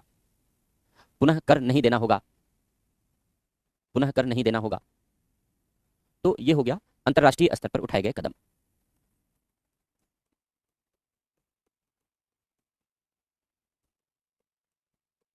अब भारत सरकार ने क्या कदम उठाए हैं? सबसे पहले PMLA, prevention of money laundering act, धन शोधन निवारण अधिनियम। संसद ने पीएमएलए 2002 बनाया है, धन शोधन निवारण अधिनियम 2002 पारित किया गया है, और इस धन शोधन निवारण अधिनियम के माध्यम से धन शोधन पर निगरानी रखी जाती है, धन शोधन पर कंट्रोल किया जा रहा है, और धन शोधन को एक गंभीर अपराध घोषित कर दिया गया है। एनफोर्समेंट डायरेक्टरेट को धन शोधन के मामले में कार्रवाई करने का अधिकार दे दिया गया है। ईडी को धन शोधन के मामले में कार्रवाई करने का अधिकार दे दिया गया है। ईडी ही, एनफोर्समेंट डायरेक्टरेट ही धन शोधन के मामलों में मुकदमा दर्ज करती है, एफआईआर दर्ज करती है, मामलों की जांच करती है, लोगों को गिरफ्तार करती है, या फिर जो संपत्तियां हैं, धन शोधन से अर्जित की गई संपत्तियां हैं, उन संपत्तियों को जब्त करती है। ये सारे काम ईडी करती है, और विशेष अदालत में मुकदमा भी चलाती है। विशेष अदालत में मुकदमा चलाने का अधिकार दिया गया है। धन शोधन के मामलों में मिनिमम 3 साल और अधिकतम 7 साल की सजा का प्रावधान है, और जुर्माना भी लगाया जाएगा उसके साथ ही साथ। इस प्रकार यह एक कठोर कानून है जिसमें मिनिमम सजा का भी प्रावधान कर दिया गया है। तो पहला कदम 2002 में प्रभावी तरीके से उठाया गया जब prevention of money laundering act 2002 निर्मित किया गया। यह धन शोधन रोकने की बड़ी व्यवस्था है। दूसरी बात, जो सेबी है, security exchange board of India है, भारतीय प्रतिभूति विनियामक बोर्ड। हमने बताया शेल कंपनियां होती हैं, शेल कंपनियों से बड़ी मात्रा में मनी लॉन्ड्रिंग होती है। दिल्ली के जो पुराने मंत्री थे, परिवहन मंत्री थे, उनको इसी आरोप में पकड़ा गया था कि उन्होंने शेल कंपनी का सहारा लेकर के, चूंकि वो बिजनेसमैन थे, उनकी भी कंपनियां थी, तो उन्होंने शेल कंपनी का सहारा लेकर जो उनकी आय थी, उस आय को मनी लॉन्डर कर लिया और सरकार से छिपा लिया, चोरी कर ली एक तरीके से। तो सेबी इस बात पर निगरानी रखती है कि कंपनियों में अवैध तरीके से धन आने ना पाए, गलत धन आने ना पाए। जो धन आया है, जो धन इन्वेस्ट किया जा रहा है, वो धन प्रॉपर तरीके से इन्वेस्ट हो। इसके लिए सेबी ने शेयर मार्केट के लिए, कंपनियों के लिए और म्यूचुअल फंड में इन्वेस्टमेंट के लिए, म्यूचुअल फंड बाजार आधारित निवेश है। म्यूचुअल फंड में लोग पैसा लगाते हैं, एक मुश्त लगा देते हैं, 1 लाख, 10 लाख, 1 करोड़, 10 करोड़, 20 करोड़, या फिर मंथली लोग इन्वेस्ट भी करते हैं, छोटा छोटा, जिसको एसआईपी कहते हैं, सिस्टमेटिक इन्वेस्टमेंट प्लान कहते हैं। 1000 रुपये महीना लगाना शुरू कर दिया। तो चूंकि बाजार पर आधारित है, इसलिए अगर बाजार अच्छा है और सही कंपनी में इन्वेस्टमेंट हो गया तो रिटर्न बहुत अच्छा मिलता है। बैंक अगर 5-6% रिटर्न देगा तो ये 12%, 15% रिटर्न देते हैं, मिनिमम आराम से दे देते हैं। तो लोग म्यूचुअल फंड में निवेश करते हैं। लेकिन इन सब निवेश में बड़ी सावधानी अपनाने की जरूरत होती है, अन्यथा मार्केट का गलत तरीके से कमाया गया पैसा, अवैध तरीके से कमाया गया पैसा म्यूचुअल फंड में लग सकता है, कंपनियों की शेयर खरीद में लग सकता है। और अगर अवैध तरीके से कमाया गया पैसा कंपनियों की शेयर की खरीद में लगा, म्यूचुअल फंड में लगा, तो वो तो मनी लॉन्डर होकर के निकलेगा, धन शोधन होकर के निकलेगा। इसलिए सेबी ने डायरेक्शंस इशू किए हैं पूरे कारपोरेट क्षेत्र के लिए, म्यूचुअल फंड के लिए, जिससे कि मनी लॉन्डर होने से बचाया जा सके, धन शोधन होने से बचाया जा सके। जैसे प्रत्येक जो कंपनियां हैं उन्हें अपने ग्राहकों की पहचान करनी होगी, प्रत्येक जो कंपनियां हैं उन्हें अपने ग्राहकों का केवाईसी अपडेट करना होगा। बैंक देखो आपका केवाईसी कराते हैं, नो योर कस्टमर। तो प्रत्येक कंपनी को जो उसके ग्राहक हैं, जिससे उनका संपर्क होता है, उन सब का जो लाभार्थी हैं, जो स्टेक होल्डर्स हैं, उनका केवाईसी कराना होगा। म्यूचुअल फंड के निवेश में जो बोर्ड ऑफ डायरेक्टर्स के लोग हैं, उन बोर्ड ऑफ डायरेक्टर्स के लोगों को निगरानी करनी होगी, ध्यान रखना होगा। तो इस तरीके से डायरेक्शंस सेबी ने जारी किए हैं और उसका अच्छा खासा इंपैक्ट पहले की तुलना में पड़ा है। सरकार ने शेल कंपनी की पहचान की है। अभी हमने आपको बताया कि शेल कंपनियां मनी लॉन्ड्रिंग का अच्छा साधन है। शेल कंपनियों के माध्यम से बड़े पैमाने पर मनी लॉन्ड्रिंग की जाती है। तो अब शेल कंपनियों के माध्यम से मनी लॉन्ड्रिंग ना हो, इसके लिए भारत सरकार ने 2016 से कठोर कदम उठाने शुरू किए और 3 लाख से ज्यादा शेल कंपनियां भारत में पहचानी गई, आइडेंटिफाई की गई। 3 लाख से ज्यादा। इतनी दूसरे देशों में कंपनियां नहीं होती जितनी हमारे यहां फर्जी कंपनियां थी, शेल कंपनियां थी। 3 लाख से ज्यादा शेल कंपनियों की लिस्ट तैयार की गई, यानी 3 लाख से ज़्यादा ऐसी कंपनियां थी भारत में जो न कभी उत्पादन करती थी, न कोई व्यापार करती थी, न कोई कारोबार करती थी, केवल पैसे की हेराफेरी करती थी, फिर हेराफेरी करती थी, बार बार हेराफेरी करती थी। आप कल्पना कर लीजिए कि भारत तरक्की कैसे करेगा जब 3 लाख से ज़्यादा कंपनियां केवल पैसों की हेराफेरी करने के लिए बनाई गई हैं, रजिस्टर की गई हैं। तो भारत सरकार ने इन सारी कंपनियों को पहचाना, उनकी लिस्ट तैयार की, सारी कंपनियों को बैन किया, ब्लैक लिस्टेड किया, उनके जो डायरेक्टर्स थे उन कंपनी के बोर्ड ऑफ डायरेक्टर्स के मेंबर्स को ब्लैक लिस्टेड किया, उन कंपनी के जो चार्टर्ड अकाउंटेंट थे, पूरा नेटवर्क होता है ना, उन कंपनी के जो चार्टर्ड अकाउंटेंट थे उनको डिलिस्ट किया गया, उनके खिलाफ मुकदमे दर्ज किए गए। तो इतनी बड़ी कार्यवाही के बाद फिर हमने काफी हद तक नियंत्रण किया 3 लाख से ज्यादा शेल कंपनियों पर। डिमोनेटाइजेशन किया गया, विमुद्रीकरण कहते हैं इसे।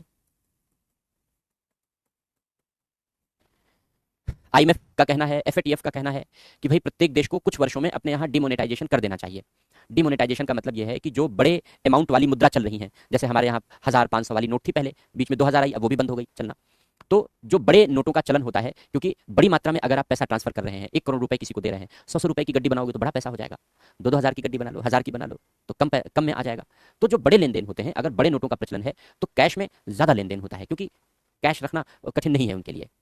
तो इसलिए आईएमएफ जैसी संस्थाएं, इंटरनेशनल मॉनेटरी फंड जैसी संस्थाएं, एफएटीएफ जैसी संस्थाएं, सभी देशों को उन्होंने एडवाइस दिया है कि हर देश को कुछ समय के अंतराल के बाद अपने देश में डिमोनेटाइजेशन करना चाहिए, नोटबंदी करना चाहिए। कुछ देशों ने कोशिश की लेकिन वो कामयाब नहीं हो पाए, क्योंकि डिमोनेटाइजेशन एक बड़ा कठिन काम है। पूरे देश के लोगों को, भाई हमारे यहाँ डिमोनेटाइजेशन हुआ, हम सब लोगों को बैंकों में लाइन लगा करके पैसे जमा करने पड़े, सबको जिसके पास जो भी अमाउंट था। तो आसान काम नहीं है, देश में विद्रोह जैसी स्थिति हो सकती है। लेकिन हमने बताया भारत के लोग सहिष्णु हैं, अच्छे हैं, उन्होंने मामले की गंभीरता को समझा, उन्हें लगा कि नहीं, डिमोनेटाइजेशन उचित है, देश के लिए उचित है, आतंकियों नक्सलियों पर प्रहार करने के लिए उचित है, इसलिए उन्होंने सरकार का साथ दिया और डिमोनेटाइजेशन भारत में सफल रहा। भारत विश्व का पहला देश है जिसने डिमोनेटाइजेशन को सफलतापूर्वक लागू किया, सफलतापूर्वक लागू कर पाया। तो डिमोनेटाइजेशन जैसे कदम उठाए गए, नोटबंदी कहते हैं इसको हम लोग बोलचाल में, प्रचलन में, तो डिमोनेटाइजेशन जैसे कदम उठाए गए, इन सब का असर ये रहा कि भारत में धन शोधन पर अच्छा खासा प्रहार हुआ। इसके अलावा भारत जब भी अंतर्राष्ट्रीय सम्मेलनों में हिस्सा लेता है तो धन शोधन के मुद्दे को उठाता है, आतंक के मुद्दे को उठाता है। भारत दूसरे देशों के साथ समझौते कर रहा है, जैसे डबल टैक्सेशन एवाइडेशन एग्रीमेंट हमने तमाम देशों के साथ किए हैं। जितनी टैक्स हेवन कंट्रीज हैं ना, जिनको कर के लिए स्वर्ग देश माना जाता है, यूरोपीय देश हैं, यानी जहां भारतीयों का पैसा जाकर के विदेशों में जमा होता था, तो उनको हम टैक्स हेवन कंट्रीज कहते हैं। तो जितनी टैक्स हेवन कंट्रीज हैं, उन सारे टैक्स हेवन कंट्रीज के साथ भारत ने समझौता किया है। और अब उस समझौते के तहत अगर भारत के धरती से कोई पैसा विदेशों में जाएगा तो किसी भी बैंक में जमा होगा तो इस बात की सूचना वहां की सरकार भारत सरकार के साथ शेयर करेगी। भारत सरकार ने बहुत सारे ऐसे टैक्स हेवन कंट्रीज के साथ एग्रीमेंट कर लिए हैं। स्विट्जरलैंड वगैरह में बहुत पैसा जाता था हमारे यहाँ का, इस खातों में बहुत पैसा जमा होते थे, तो स्विट्जरलैंड के साथ भी डबल टैक्सेशन एवाइडेशन एग्रीमेंट हो गया है। और टैक्स और एग्रीमेंट हो गया है कि 2019 के बाद अगर कोई भी पैसा स्विट्जरलैंड में जाता है तो उसकी जानकारी भारत सरकार को शेयर की जाएगी। तो इस तरीके के एग्रीमेंट होने से हम लोग धन शोधन पर प्रहार कर सकते हैं, धन शोधन को बेहतर तरीके से नियंत्रित कर सकते हैं। ये कदम उठाए गए हैं, अच्छे उपाय हैं, लेकिन इन सबके बावजूद भी धन शोधन को लेकर के समस्या कम नहीं है, बल्कि धन शोधन बड़े पैमाने पर होता है। धन शोधन बड़े पैमाने पर क्यों होता है? क्योंकि आज भी लोग पैसे के लेन देन में अनौपचारिक सिस्टम पर ज्यादा विश्वास करते हैं बजाय औपचारिक सिस्टम के। बैंकिंग सुधार किए गए हैं हमारे देश में, औपचारिक सिस्टम मतलब बैंकिंग लेन देन, तो बैंकिंग सुधार किए गए हैं हमारे देश में, लेकिन हम सब जानते हैं कि इसके बावजूद भी जटिलताएं हैं। बैंक, ऐसा नहीं है कि बैंकों में फ्रॉड नहीं होता, इतना सब कुछ होने के बावजूद भी बैंक में फ्रॉड हो जाता है, फ्रॉड करने वाले कर ले जाते हैं। फ्रॉड ना हो सके इसलिए जटिलताएं बनाई गई, लेकिन उन जटिलताओं की वजह से आम लोगों को परेशानी होती है। आम लोगों को परेशानी होती है तो आदमी बैंक का सहारा कम लेता है, इसलिए कैश लेन देन और अनौपचारिक लेन देन को बढ़ावा मिलता है। तो ये एक बड़ी समस्या है कि आज भी अनौपचारिक लेन देन का प्रचलन ज्यादा है, लोग अनौपचारिक लेन देन में ज्यादा विश्वास रखते हैं। औपचारिक लेन देन यानी बैंकिंग लेन देन की जटिलताएं पहले की तुलना में बहुत कम की गई हैं, लेकिन आज भी जटिलताएं हैं, इसलिए लोग बैंक से जितना कम इंटरेक्शन हो बचने की कोशिश करते हैं। इसके अलावा डिजिटल पेमेंट होगा, ऑनलाइन पेमेंट होगा तो सब कुछ फेयर होगा, कैश पेमेंट होगा तो अनफेयर हो सकता है, इसलिए डिजिटल पेमेंट को प्रोत्साहन दिया जा रहा है। लेकिन डिजिटल पेमेंट में भी अब चैलेंज है। जैसे अभी तक बैंक नेफ्ट, आरटीजीएस, इन सब के जरिए जो पैसों का लेन देन करते थे उसमें चार्जेस नहीं लेते थे, अब बैंक ने चार्जेस लेना शुरू कर दिया, तो जाहिर सी बात है बैंकिंग लेन देन में गिरावट आएगी। यूपीआई, अभी तक यूपीआई पेमेंट करने पर कोई प्लेटफॉर्म चार्जेस नहीं लगते थे, कोई एडिशनल चार्जेस नहीं लगते थे, लेकिन अभी पिछले 2-3 महीनों से ये सरगर्मी चल रही है और कहीं कहीं जो यूपीआई प्लेटफॉर्म है वो पैसे भी चार्ज करने लगे हैं। जैसे अब आप मोबाइल चार्ज करो तो मोबाइल चार्ज करने पर भी एडिशनल चार्ज लग जाते हैं, तो जीएसटी भी लग जाता है और भी चार्ज लग जाते हैं। तो व्यक्ति ऑनलाइन पेमेंट इसलिए करता है क्योंकि सुविधाजनक है, लेकिन अगर आप चार्जेस लेंगे, एक्स्ट्रा चार्जेस लेंगे तो व्यक्ति क्यों देगा? क्रेडिट कार्ड डेबिट कार्ड से व्यक्ति पेमेंट करता था, बैंकों ने क्रेडिट कार्ड डेबिट कार्ड पर 2.5% कमीशन लेना शुरू कर दिया, तो आदमी ने डेबिट कार्ड से पेमेंट करना बंद कर दिया। भाई क्यों 2.5% देगा? हर 100 रुपए पर 2.5 रुपए आदमी क्यों देगा? तो अगर बड़े बड़े पेमेंट करने हैं तो उनका हिस्सा बहुत ज्यादा हो गया। तो नतीजा यह है कि आज भी भारत में, भारत की जनसंख्या के हिसाब से जो बैंकिंग ट्रांजैक्शन है उसको सरल बनाना होगा।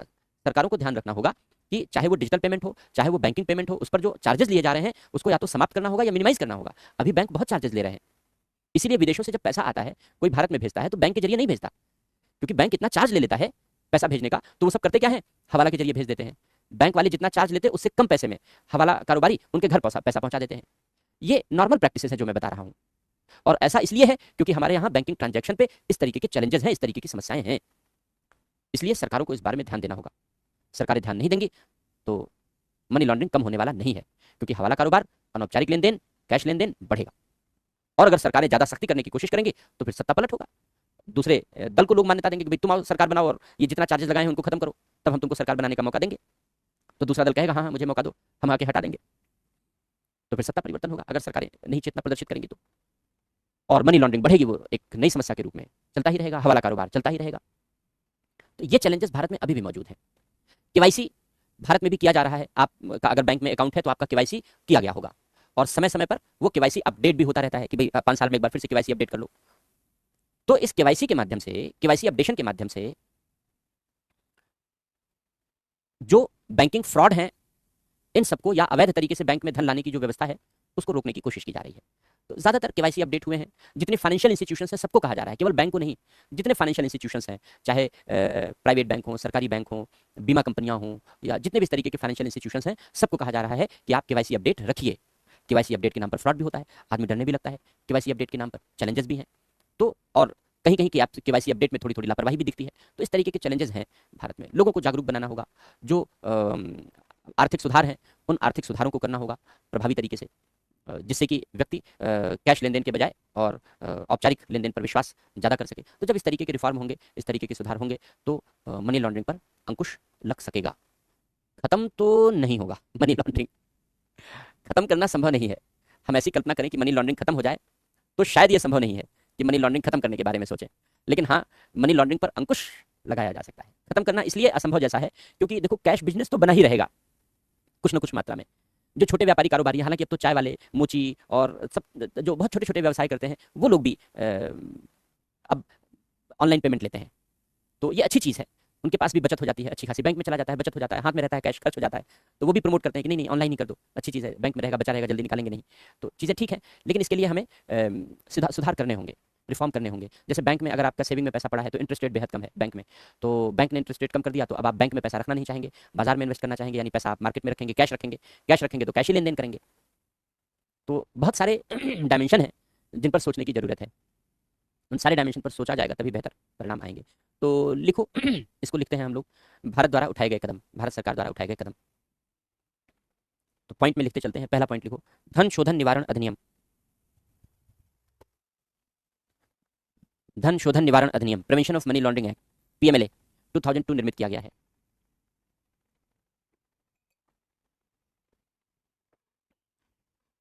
धन शोधन निवारण अधिनियम, prevention of money laundering act, धन शोधन निवारण अधिनियम 2002 निर्मित किया गया है, जिसका मुख्य उद्देश्य धन शोधन को रोकना है, जिसका मुख्य उद्देश्य धन शोधन को रोकना है। इसके अंतर्गत प्रवर्तन निदेशालय, एनफोर्समेंट डायरेक्टरेट, पहले पढ़ चुके हैं। इसके अंतर्गत प्रवर्तन निदेशालय, एनफोर्समेंट डायरेक्टरेट को धन शोधन के मामलों में मुकदमा दर्ज करने, एफआईआर दर्ज करने, मुकदमा दर्ज करने, लोगों को गिरफ्तार करने, संपत्ति को जब्त करने, जो धन शोधन की संपत्ति है, संपत्ति को जब्त करने, ऐसे मामलों की जांच करने, और विशेष न्यायालय में मामलों को चलाने का अधिकार दिया गया है। और विशेष न्यायालय में मामलों को चलाने का अधिकार दिया गया है। विशेष न्यायालय में मामलों को चलाने का अधिकार दिया गया है। विशेष न्यायालय में मामलों को चलाने का अधिकार दिया गया है। यह एक कठोर अधिनियम है यह एक कठोर अधिनियम है जिसके अंतर्गत दोषियों को न्यूनतम 3 वर्ष और अधिकतम 7 वर्ष की सजा दी जा सकेगी। न्यूनतम 3 वर्ष और अधिकतम 7 वर्ष 7 ईयर्स की सजा दी जा सकेगी और जुर्माना भी लगाया जाएगा। और जुर्माना भी लगाया जाएगा।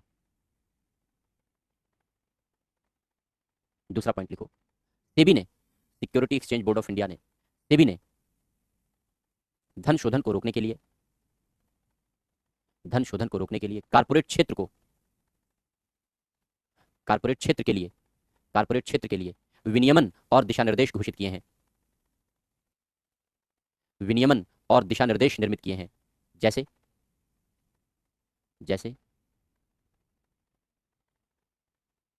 सभी एजेंसियों के द्वारा अपने ग्राहकों की पहचान करना, सभी एजेंसियों के द्वारा अपने ग्राहकों की पहचान करना, कमा जोखिम का आकलन करना, रिस्क जोखिम का आकलन करना, कमा केवाईसी अपडेट करना, know your customer, KYC update करना,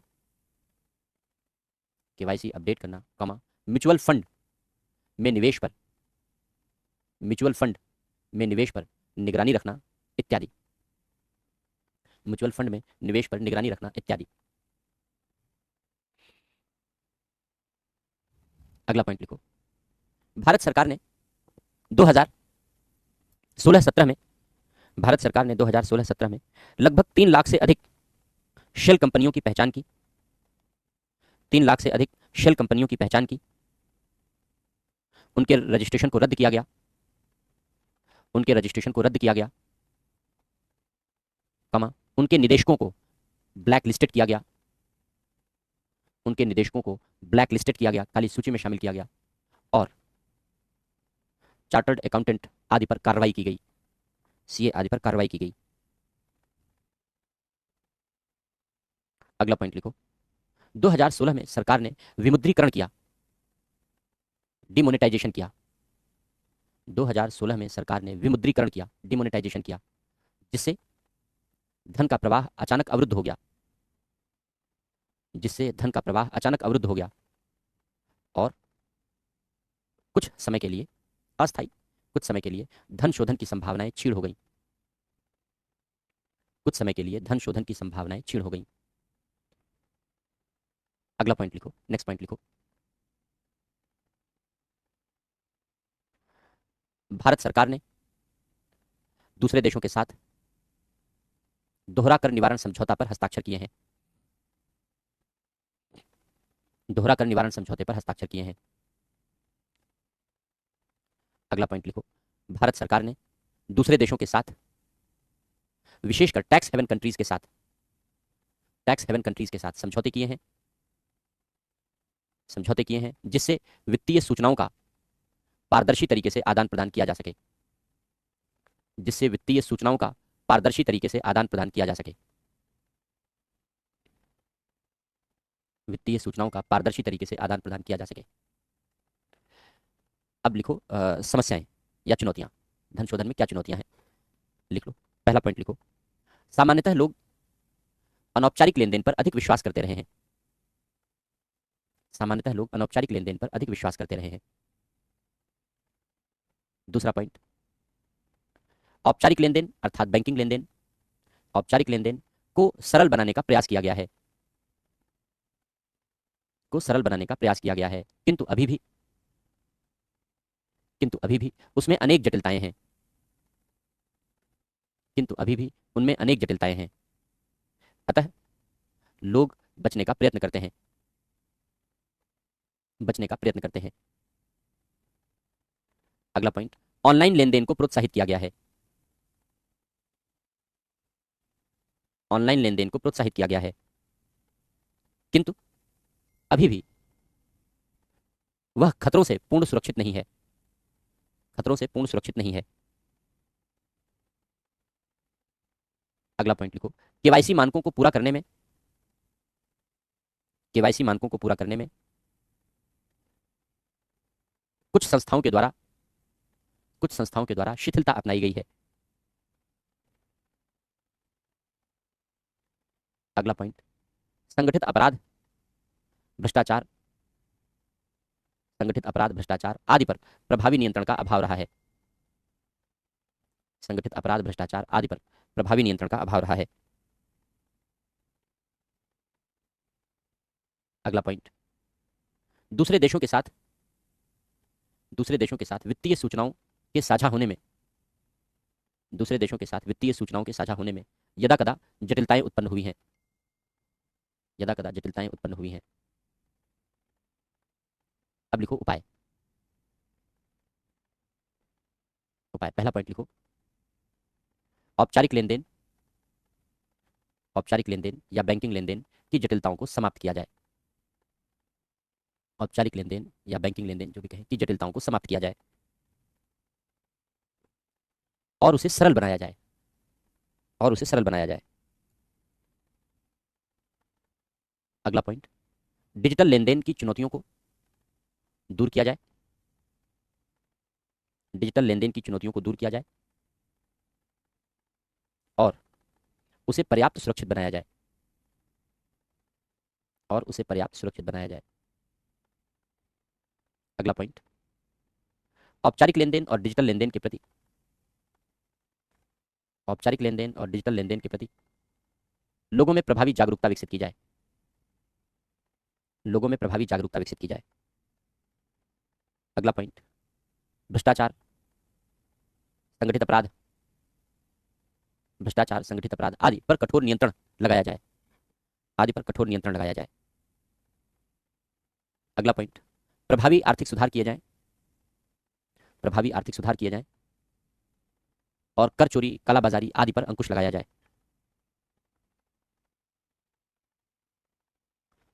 अगला पॉइंट, आपराधिक न्याय प्रणाली, आपराधिक न्याय प्रणाली को इस प्रकार व्यवस्थित किया जाए, इस प्रकार व्यवस्थित किया जाए जिससे दोषियों को शीघ्र दंड मिल सके, दोषियों को शीघ्र दंड मिल सके। अगला पॉइंट, दूसरे देशों के साथ, दूसरे देशों के साथ द्विपक्षीय संबंधों को, दूसरे देशों के साथ द्विपक्षीय संबंधों को और पारदर्शी और मजबूत बनाया जाए, पारदर्शी और मजबूत बनाया जाए। तो ये हो गया धन शोधन के बारे में। चैट देख लेते हैं, जो क्वेश्चन पूछना हो पूछ लीजिए। धन शोधन कंप्लीट कर लिया हम लोगों ने, और धन शोधन के बाद अब हम लोगों की जो अगली यूनिट होगी वो होगी आंतरिक सुरक्षा को गैर राज्य कारकों और बाह्य राज्य कारकों से चुनौती। तो बाहरी जो देश हैं और जो अन्य गैर राज्य कारक हैं वे कैसे आंतरिक सुरक्षा को डैमेज करते हैं, इनके बारे में पढ़ेंगे। तो अगर कुछ पूछना है तो पूछ लो। आर्टिकल याद करने की कोई, पढ़ो याद होगा, पढ़ने से याद होगा। पढ़ो, समझो, रैंडम रिवीजन करो। आतंकियों को पूरी तरह से कैसे रोक सकते हैं? धर्मांधता रोक करके। धर्मांधता नहीं रुकेगी तो आतंकी नहीं रुकेंगे। अभी देखो कल आईएसआईएस वाले पकड़े गए बिहार में, अभी 6 लोग पकड़े गए आईएसआईएस के आतंकी। आईएस के आतंकियों का भारत में क्या काम भाई? इराक और सीरिया का आतंकी संगठन था जब आईएस बना तो, लेकिन भारत में बहुत दिनों से वो जड़े जमाने का काम कर रहा है, क्योंकि उसे पता है कि चरमपंथी हैं बहुत सारे, कट्टरपंथी हैं बहुत सारे, फैलाव हो सकता है, फैलाव हो रहा है। तो हवाला किसे कहते हैं? कल समझाया तो था हवाला। हवाला का मतलब है कि अनौपचारिक लेनदेन। हमने उदाहरण भी देके समझाया था कल। संगठित अपराध कैसे रोका जाएगा? कानून व्यवस्था बेहतर करके रोका जाएगा। उसके प्रकार बता तो दिया, सारे लिखा दिए। मानव तस्करी है, हथियारों की तस्करी है, ड्रग तस्करी है, यही सब प्रकार है उसके। पुलिस सुधार करने पड़ेंगे। एन वोहरा रिपोर्ट ने कहा है कि नेटवर्क है, एक नेक्सस है राजनेताओं और इन सबका, उन पर रोक लगानी पड़ेगी। जनता का समर्थन लेना पड़ेगा, कम्युनिटी पुलिसिंग शुरू करनी पड़ेगी जनता का समर्थन लेकर के, तो खत्म हो जाएगा संगठित अपराध। जो फेमस एक्टर हैं उनका अकाउंट इंडिया के बाहर, एक्टर से ज़्यादा राजनेताओं का, राजनेताओं के पैसे बहुत ज़्यादा हैं विदेशों में। लेकिन राजनेताओं के खिलाफ आदमी बोलता नहीं है, क्योंकि हर राजनेता, कोई ना कोई राजनेता उसका फेवरेट है किसी न किसी दल का, इसलिए राजनेताओं के खिलाफ बोलता नहीं है। लेकिन असलियत यह है कि सबसे बड़े जो चोरी करने में सपोर्टर्स हैं वो राजनेता हैं इस देश के। सारे नहीं हैं, ईमानदार और योग्य भी हैं, लेकिन 46% तो क्रिमिनल बैकग्राउंड के हैं जो बैठे हुए हैं लोकसभा में। तो इसलिए सबसे बड़ा शिकंजा तो नेताओं पर कसना होगा सबसे पहले। अभी समय का मतलब संयुक्त राष्ट्र का कानून, संयुक्त राष्ट्र की महासभा सभी देशों की सहमति से जो कानूनी महत्व का विषय घोषित करती है, कानूनी महत्व का दस्तावेज घोषित करती है, उसको अभी समय कहते हैं। ब्लैक मनी राउंड ट्रिपिंग के जरिए आ जाती है, क्योंकि नो मनी फॉर टेरर लिखा तो दिया है, कहाँ से पूछ रहे हो question?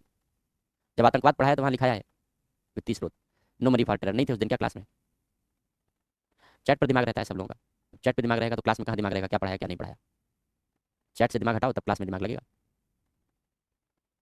No money for terror लिखा दिया है, नोट्स दे उठा के पलटो, चैट से दिमाग हटाओ क्लास में लगाओ तो सब समझ में आएगा।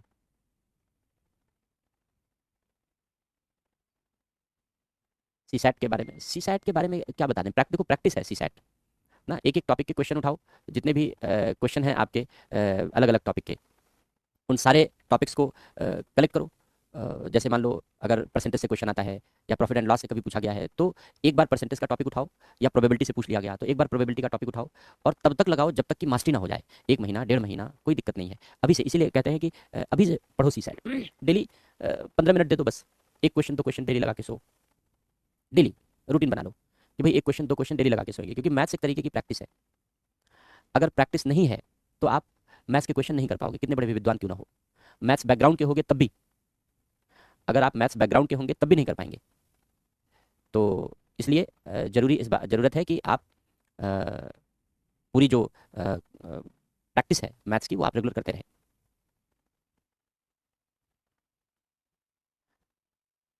तो इसलिए प्रैक्टिस आपको करनी है मैथ्स की, रेगुलर करनी है। क्रिप्टो करेंसी के पास इतना पैसा, क्रिप्टो वो तो लालच देते हैं ना बेसिकली, वो तो अवैध तरीके से कमाए गए धन को वैध करने का तरीका है। तो उन्होंने जो अवैध तरीके से धन कमाया है, और अवैध तरीके से जो पैसा उन्होंने कमाया उसको क्रिप्टो करेंसी के जरिए उन्होंने कन्वर्ट कर दिया, लोगों को दे दिया। तो ये अब इसीलिए तो कहा जाता है कि भाई क्रिप्टो करेंसी को बैन करने की कोशिश की जाए। अगर क्रिप्टो करेंसी को बैन करेंगे तो जो क्रिप्टो करेंसी का इम्पैक्ट है अर्थव्यवस्था पर, वो निगेटिव इम्पैक्ट नहीं पड़ेगा। तो क्रिप्टो करेंसी को इसीलिए बैन करने के लिए कहा जाता है। आप मेरा क्वेश्चन नहीं लिए, ले लिया, आ गया सामने, दिख गया तुम्हारा क्वेश्चन। औपचारिक और अनौपचारिक में क्या अंतर है? देखो, औपचारिक का मतलब होता है जो व्यवस्था नियम कानून पर आधारित हो, उसको औपचारिक कहते हैं। और जो व्यवस्था नियम और कानूनों पर आधारित ना हो, परंपराओं पर आधारित हो, सामाजिक संबंधों पर आधारित हो, विश्वास पर आधारित हो, उसको अनौपचारिक कहते हैं। वेस्ट बंगाल के हालत, लॉ एंड ऑर्डर इशू है, सरकार को ध्यान देना चाहिए। Law and order state list का सब्जेक्ट है, तो इस सरकार को ध्यान देना चाहिए। क्या स्टेट की एक्टिविटी से कोई पर्सन टेररिस्ट नहीं बनता? नहीं, क्यों बनेगा भाई?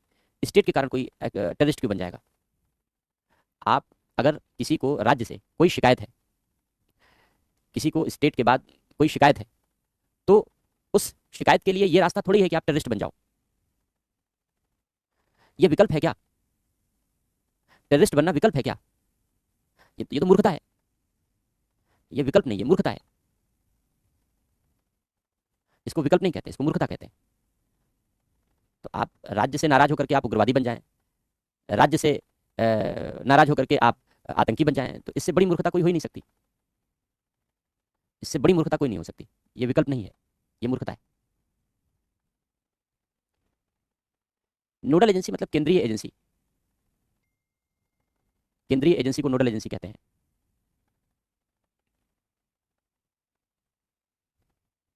केंद्रीय एजेंसी को ही नोडल एजेंसी कहते हैं, जो कि यानी एक एजेंसी जो किसी चीज़ को करने के लिए जिम्मेदार हो, किसी चीज़ की रिस्पॉन्सिबिलिटी लेती हो, कोई भी एक एजेंसी, उसको नोडल एजेंसी कह देते हैं।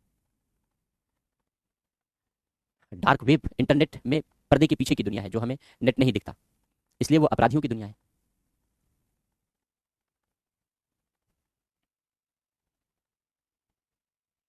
क्या लिखा? 3/7/2009 को कैसे ठीक करें, क्या मतलब है? ये नहीं समझ पाया मैं। आंतरिक सुरक्षा के साथ कितना शेष है? बहुत कम, क्योंकि अभी हम लोगों ने इंटरनल सिक्योरिटी के कई सारे टॉपिक पढ़ लिए हैं, और अब गैर राज्य कारकों, बाह्य राज्य कारकों से सुरक्षा, और इसके बाद फिर 2 टॉपिक और, सीमा सुरक्षा और सुरक्षा बल। तो आप मानकर चलें नेक्स्ट वीक में ये कंप्लीट हो जाएगा। इसके बाद क्वेश्चन आंसर कर लेंगे हम लोग, बीच में एक दिन फिर लाएंगे क्वेश्चन आंसर। तो 2 बार क्वेश्चन आंसर कर लेंगे, हो जाएगा। सिक्योरिटी आसान सा टॉपिक है, आसान आसान से टॉपिक है, सरल से टॉपिक है, कोई समस्या नहीं होती। 100 करोड़ की मनी लॉन्ड्रिंग कैसे कर सकते हैं? बहुत आसान है, शेल कंपनियां हैं, शेल कंपनी से आसानी से हो जाता है, क्योंकि जो बड़ा अमाउंट है वो कंपनी ही तो कर सकती है ना, तो कंपनियों से हो जाता है।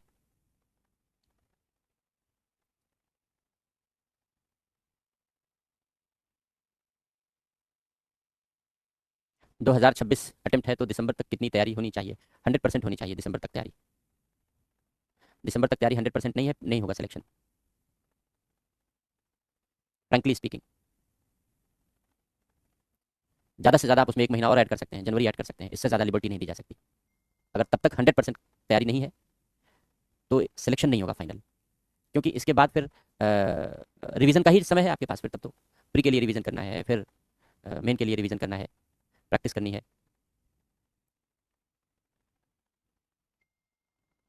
नेपाल की चर्चा करेंगे, करेंगे। अभी जब वाह राज्य कारक पढ़ेंगे तो वहाँ थोड़ी सी कर लेंगे, लिखने वाली कोई ऐसी चीज़ है नहीं इस समय नेपाल के संबंध में, लेकिन तब उस दिन थोड़ा सा डिस्कशन कर लेंगे।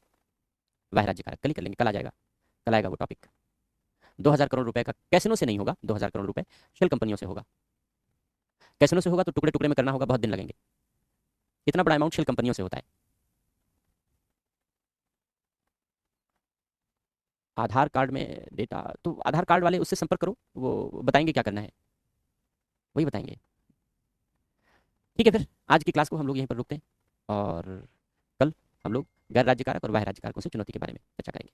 Thank you.